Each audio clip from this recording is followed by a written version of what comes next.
બધી ઋતુમાં ખાવાની મજા પડે તેવી અને ખાસ કરીને ગરમીમાં હલકી ફુલકી ખાવામાં ટેસ્ટી મસાલા ખીચડીની સાથે ટમેટાનું ભરતું ખૂબ જ ટેસ્ટી એવું લાગે છે. તો બનાવવા માટે મિક્સ ખીચડીમાં કાચું બટેટું, ગાજર અને વટાણા એડ કરી દઈએ, સાથે પલાળેલા સિંગદાણા, સ્વાદ પ્રમાણે મીઠું અને અડધી ચમચી જેટલી હળદર, 3 કપ જેટલું પાણી એડ કરી દઈએ અને ઉપરથી થોડું ઘી એડ કરી કુકરનું ઢાંકણ બંધ કરી ખીચડીને થવા દઈએ. અને મસાલા ખીચડી સાથે ટમેટાનું ભરતું પણ મેં બનાવેલું છે, એની મેં ડિટેલમાં રેસીપી આપેલી છે. એ રેસીપી જોવા માટે આઈ બટન પાસે એની લિંક આપેલી છે, તમે ચેક કરી શકો છો.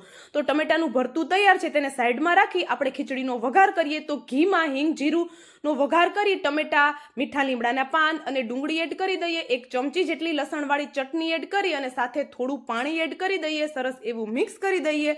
મસાલાના ભાગનું મીઠું એડ કરી બનાવેલી ખીચડી એડ કરી દઈએ અને સરસ એવું મિક્સ કરી દઈએ. તો આપણી અહીંયા એકદમ ગરમા ગરમ ટેસ્ટી ચટાકેદાર ખીચડી તૈયાર છે. ઉપરથી અડધા લીંબુનો રસ એડ કરી દઈએ. તો ગરમા ગરમ ખીચડી અને ટમેટાનું ભરતું